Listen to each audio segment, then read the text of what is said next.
चरणदास महंत ने पीएम आवास योजना पर उठाए सवाल। सदन में हंगामा। मुख्यमंत्री साय ने कांग्रेस परियोजना में लापरवाही का आरोप लगाया।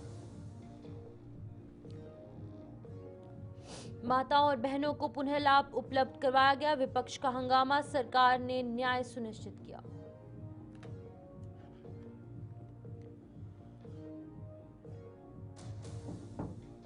विधानसभा में गूंजा मेकाहारा अस्पताल का मुद्दा। मेकाहारा में बंद पड़ी मशीनों पर गरमाया सदन।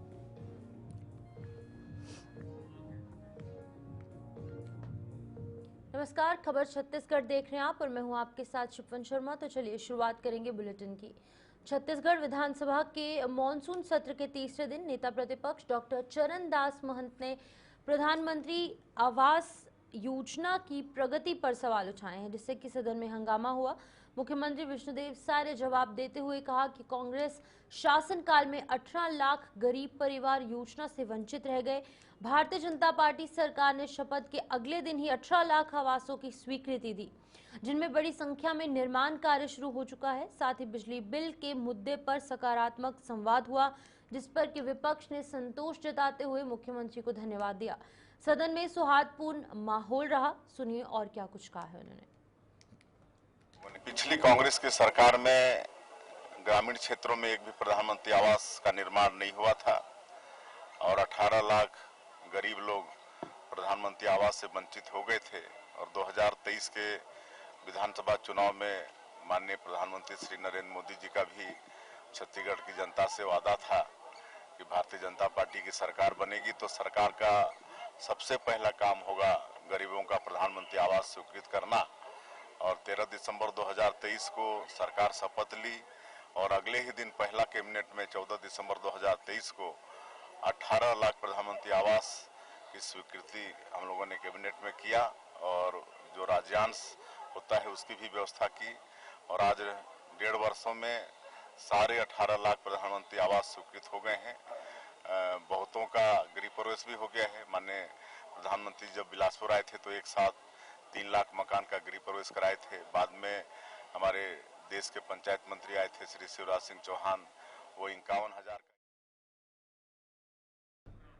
नेता प्रतिपक्ष द्वारा उठाए गए असमानता के मुद्दे को गंभीर जो है वो लिया गया है। गंभीरता से लेते हुए ये स्पष्ट किया गया कि उनकी सरकार के दौरान 20,000 माताओं और बहनों के अधिकारों का हनन हुआ था।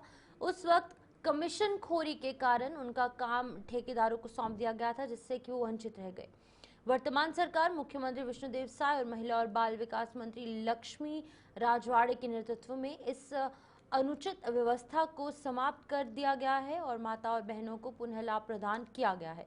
विपक्ष केवल हंगामा कर रहा है, जबकि अब सभी महिलाओं को न्याय सुनिश्चित किया जा रहा है। मैं विपक्ष के साथियों से कहना चाहता हूं, आदरणीय नेता प्रतिपक्ष जी ने स्वयं ध्यानाकर्षण लगाया था कि इसको मिला, उसको नहीं मिला, उसको मिला, इसको नहीं मिला। ये ध्यानाकर्षण इस समूह को मिला, इस बहन को नहीं मिला, इस बहन को मिल गया, इस बहन को नहीं मिला, इस तरह से उन्होंने ध्यानाकर्षण लगाया हुआ था। मैं उनसे पूछना चाहता हूं कि उनकी सरकार के समय, उनकी पार्टी की जो सरकार थी उसमें तो किसी भी बहन को नहीं मिला। 20,000 माताओं बहनों के पेट पर लात मारने का काम इन्होंने किया था। कमीशन खोरी के लिए 20,000 माताओं बहनों से सीधा इस काम को छीनकर एक ठेकेदार को कमीशन खोरी के लिए दिया था।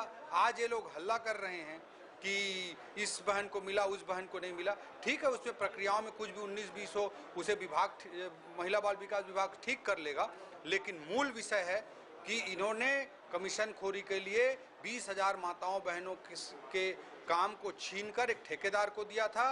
हमारे विष्णुदेव साय जी के नेतृत्व में हमारी सरकार, हमारे महिला बाल विकास मंत्री जी लक्ष्मी। बंद पड़ी मशीनों पर सियासत जो है वो गरमा रही है। आपको बता दें कि छत्तीसगढ़ विधानसभा के मॉनसून सत्र में मेकाहारा अस्पताल में वर्षों से बंद पड़ी जांच मशीनों को लेकर विपक्ष ने सरकार से जवाब मांगा। कांग्रेस विधायक शेषराज हरवंश ने सवाल उठाया कि अब इन मशीनों की मरम्मत या खरीदी क्यों नहीं हुई। जवाब में स्वास्थ्य मंत्री श्याम बिहारी जायसवाल ने बताया कि 161 मशीनों में से 50 बंद है, जिनमें से की लगभग 40 मशीनें पूरे तरीके से निष्क्रिय हैं और 11 की मरम्मत जारी है। उन्होंने बताया कि 42 करोड़ की लागत से नई मशीनें खरीदी जा रही हैं और 70 करोड़ के मेडिकल उपकरणों की खरीदी प्रक्रिया भी जारी है।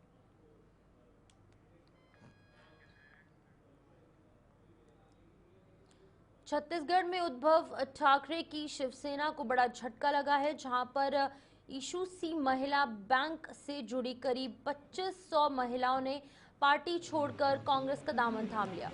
इस राजनीतिक बदलाव का नेतृत्व इंटर के राज्य अध्यक्ष स्वामी नारायण जायसवाल ने किया। रायपुर स्थित कांग्रेस मुख्यालय में पीसीसी अध्यक्ष दीपक बैज की मौजूदगी में महिलाओं ने कांग्रेस में शामिल होने की घोषणा की और यह घटनाक्रम न सिर्फ शिवसेना की प्रदेश में जोर पकड़ रहा है, नहीं तो इसकी जो पकड़ है वो भी कमजोर हुई है, बल्कि कांग्रेस को महिला सशक्तिकरण के क्षेत्र में मजबूत आधार भी प्रदान किया गया है। इससे शिवसेना की राजनीतिक संभावनाएं प्रभावित हो सकती हैं। नए आदिवासी युवाओं को जोड़ना है, नए यूथ पढ़े लिखे जो शिक्षित वर्ग है उनको कांग्रेस पार्टी के साथ जोड़ना है, यूथ लीडरशिप को हमको आगे बढ़ाना है और उनके मुद्दों को लेकर लड़ाई लड़ना है। इन सब मुद्दों पे कहीं ना कहीं हमारे नेता माननीय राहुल गांधी जी से चर्चा हुई है और आदिवासियों को और कैसे मजबूत कर सके, उनके जल जंगल जमीन की कैसा रक्षा कर सके, इन सब मुद्दों पे चर्चा हुई है। छत्तीसगढ़ विधानसभा के मॉनसून सत्र के तीसरे दिन नेता प्रतिपक्ष डॉक्टर चरणदास महंत ने पीएम आवास योजना की प्रगति और पारदर्शिता पर सवाल उठाए। उन्होंने पूछा कि क्या भुगतान के बाद आवास पूर्ण मान लिया जाता है या शौचालय निर्माण भी अनिवार्य है। उप मुख्यमंत्री विजय शर्मा ने जवाब में बताया कि 3 किस्तों की प्रक्रिया के बाद अंतिम भुगतान किया जाता है और इसे अंतिम स्थिति माना जा रहा है। इस पर कांग्रेस विधायकों ने विरोध जताया और सदन में हंगामा हुआ। डॉक्टर महंत ने दस्तावेज पेश करने की बात कहते हुए इस विषय पर गंभीर चर्चा की मांग की है। आज मेरा प्रश्न प्रधानमंत्री आवास योजना पर है और मैंने मुख्य रूप से जो सवाल किया था कि किस आवास को पूर्ण माना जाता है, क्या 1,20,000 जो भुगतान हो जाते हैं उसको माना जाता है या मनरेगा में जो 90 दिन का उनको श्रमिक लोगों को देना है वो देने के बाद माना जाता है, या स्वच्छ भारत का मिशन का जो उनको 12,000 रुपये शौचालय बनाने के लिए दिया जाता है तो माना जाता है। क्योंकि ये निर्देश केंद्र सरकार से है कि जब तक मनरेगा। छत्तीसगढ़ में कथित जग घोटाले को लेकर राजनीतिक हलचल तेज है और पीसीसी अध्यक्ष दीपक बैज ने आरोप लगाया कि मात्र 250 रुपए का जग सरकार ने 32,000 रुपए में खरीदा, जो कि बड़े भ्रष्टाचार का संकेत है। उन्होंने पीडब्ल्यूडी परीक्षा में नकल की घटनाओं और एफआईआर दर्ज करने में देरी पर भी सवाल उठाए। बैज ने आरोप लगाया कि बीजेपी सरकार यूपीएससी जैसी पारदर्शी परीक्षा का दावा कर फर्जीवाड़ा कर रही है। साथ ही उन्होंने बांग्लादेशी घुसपैठ के नाम पर पश्चिम बंगाल के लोगों की गिरफ्तारी पर आपत्ति व्यक्त की और इसे सामाजिक एकता के खिलाफ बताया। उन्होंने पारदर्शिता और तथ्य आधारित शासन की मांग की। और जिस तरह से सरकार कल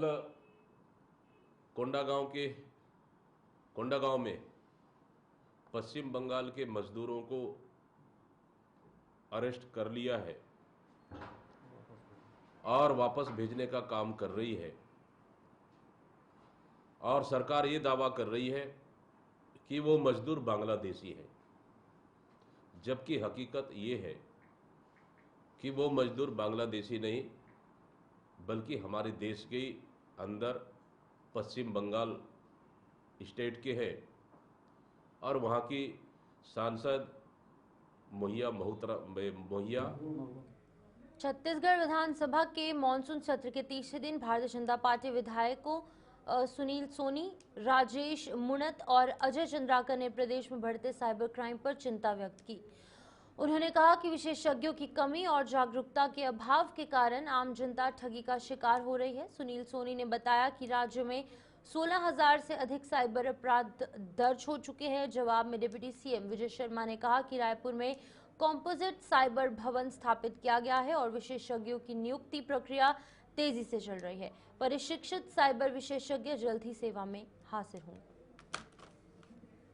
देखिए, साइबर अपराध जो है वो तेजी के साथ में जो है ठगी का मामला है कि इसका ये नहीं है कि हम विवेचना करेंगे, चोर को पकड़ेंगे, पैसा वसूलेंगे, ये उससे इस अपराध का निराकरण नहीं है। और जितने अन्य अपराध हो रहे हैं, अगर डाटा देखेंगे आप तो उन अपराधों से कई गुना अधिक ये तेजी के साथ में साइबर अपराध हो रहे हैं और छत्तीसगढ़ में खासकर और तेजी के साथ में।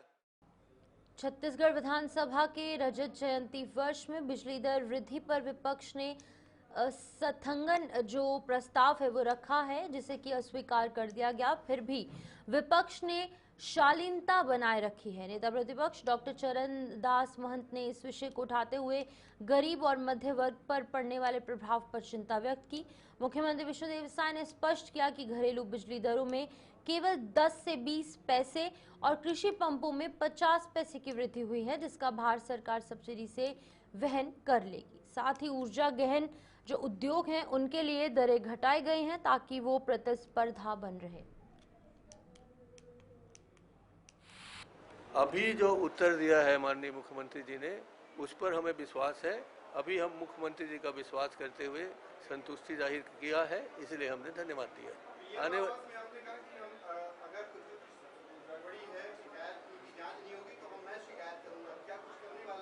देखिए, मैं अभी तो पहले शिकायत करूंगा माननीय मुख्यमंत्री जी को कि जिस ढंग से खुद के ज़िले में कबीरधाम में पैसों की शिकायत आ रही है, मेरे ज़िले में आ रही है, हमारे साथियों के ज़िले में आ रही है, हमारे बहुत सारे विधायकों हैं, उनके विधानसभा क्षेत्रों में हर एक जगह प्रधानमंत्री के आवास। रायपुर में 17 से 19 अगस्त 2023 तक छत्तीसगढ़ कराटे संघ द्वारा 33वीं नेशनल कराटे चैंपियनशिप का आयोजन अग्रसेन धाम लावाड़ी में किया जाएगा। आपको बता दें कि ये इस साल आयोजित होने वाला है 17 अगस्त से 19 अगस्त, यानी कि 3 दिन तक ये चलेगा। और इस राष्ट्रीय प्रतियोगिता में देश भर से 800 से अधिक सीनियर, जूनियर और सब जूनियर खिलाड़ी हिस्सा लेंगे। आयोजन का उद्देश्य कराटे के प्रति जागरूकता बढ़ाना और खिलाड़ियों के बीच प्रतिस्पर्धा को प्रोत्साहित करना है। खिलाड़ियों के लिए आवास, भोजन और अन्य जो सेवाएं हैं, जो व्यवस्थाएं हैं, उनको भी पूरा कर लिया गया है। को लेकर नेशनल चैंपियनशिप का आयोजन हो रहा है, जानकारी दीजिए। यह 33वीं नेशनल कराटे चैंपियनशिप है और इसमें पूरे देश भर से लगभग 800 लोग आ रहे हैं। इसमें ऑफिसर्स भी रहेंगे, खिलाड़ी भी रहेंगे। ये छत्तीसगढ़ कराटे एसोसिएशन के माध्यम से ये आयोजित हो रही है। इसके पहले एक छोटा आयोजन नेशनल लेवल पे हुआ था, 2013 में रायपुर में हुआ था। इस बार 2025 में हो रहा है और सभी राज्यों में खिलाड़ियों को उत्साह है, क्योंकि खिलाड़ियों से, उनके ऑफिसर से बात भी हो रही है और सब में बहुत उत्साह है। रायपुर आने के सब ललायित है, क्योंकि उन्होंने 2013 के आयोजन को याद किया कि 2013 में जो आयोजन हुआ था, ऐसी व्यवस्था कहीं नेशनल स्तर पर देखने को नहीं मिलती है। और बोले हम ऐसी व्यवस्था, बोले उससे अच्छी व्यवस्था करके देंगे कि छत्तीसगढ़ अतिथि देवो भव का जो स्लोगन है हमारा, यह चरितार्थ करता है कि छत्तीसगढ़ में अतिथियों की। और ब्रजमोहन अग्रवाल जी खेल मंत्री भी थे उस समय, उन्होंने घोषणा भी की थी कि जो राष्ट्रीय स्तर पर, अंतर्राष्ट्रीय स्तर पर जो खिलाड़ी मेडल लेकर आएंगे उन्हें सरकार की उसमें नौकरी भी दी जाएगी। और भारतीय जनता पार्टी के सरकार के समय नौकरी भी दी गई है। और क्यों कुछ समय से जो राष्ट्रीय खिलाड़ियों को ये काम रुका हुआ है, इस पर हम शासन से चर्चा करेंगे, हमारे संघ के द्वारा जाके चर्चा करेंगे कि जो खिलाड़ी राष्ट्रीय स्तर पर खेल कर आते हैं उनकी डाइट का भी ध्यान रखा जाए, उनको खेलों को आगे बढ़ावा दिया जाए, जिससे कि खिलाड़ी आगे चल के अपना खुद का भी रोजगार कर सके, या शासन से उन्हें जो नौकरी की पहले बातें थी उसको भी लागू किया जा सके। इस पर हम चर्चा करेंगे। उन सुधारों का ध्यान रखा जाएगा। आमापारा स्थित होटल ब्लू डायमंड के खिलाफ स्थानीय जो लोग हैं वहां पर और धीवर समाज के गंभीर आरोप लगाते हुए उन्होंने प्रदर्शन किया। आरोप है कि होटल के अंदर असामाजिक गतिविधियां हो रही हैं और पुलिस को शिकायत के बावजूद कोई कार्रवाई नहीं की गई। प्रदर्शन का नेतृत्व युवा मोर्चा के राजेश फरीकार ने किया है। प्रदर्शनकारियों ने भी आरोप लगाया कि होटल ने आवासीय अनुमति लेकर व्यावसायिक गतिविधियां शुरू कर दी हैं, लेकिन नगर निगम ने चुप्पी साध रखी है। मौके पर आजाद चौक थाना पुलिस मौजूद रही और स्थिति पर नजर बनाए रखी। होटल ब्लू डायमंड नामापारा शीतला मंदिर के पीछे स्थित है। एक तो अवैध कॉम्प्लेक्स में है, जिस कॉम्प्लेक्स को बनाया कमर्शियल कॉम्प्लेक्स बनाया है आवासीय एरिया में। दूसरा ये कि होटल ब्लू डायमंड इन्होंने खोला है, अब इसका परमिशन है कि नहीं वो सारा चीज़ नहीं पता, लेकिन इसमें होटल के नाम पे अश्लीलता फैलाई जा रही है। आजकल के नए युवक युवतियों को बुलाया जा रहा है, यहाँ पे कॉल कर लोग को बाहर से बुलाया जा रहा है ना, और रात रात में अवैध रूप से यहाँ सेक्स वर्कर को बुला के देह व्यापार का काम चल रहा है। इसकी शिकायत हमने आजाद चौक थाना में की थी। इससे पूर्व आंदोलन करने एक पेड़ मां के नाम अभियान के तहत रूद्री से गंगरेल मार्ग तक वृक्षारोपण पौधारोपण कार्यक्रम का आयोजन किया गया, जिसमें कि जनप्रतिनिधियों, अधिकारियों, छात्र छात्राओं और स्थानीय नागरिकों ने भाग लेकर अपनी मां के नाम पर फूल प्रजातियों के पौधे लगाए। महापौर रामू रोहड़ा, कलेक्टर अविनाश मिश्रा और अन्य अधिकारियों ने चंपा जैसे पौधे रोपित किए। कलेक्टर ने बताया कि इस मार्ग को फ्लावर रूट के रूप में विकसित किया जाएगा। कार्यक्रम में 200 पौधे लगाए गए, जबकि कुल 5000 पौधे लगाने का लक्ष्य रखा गया है।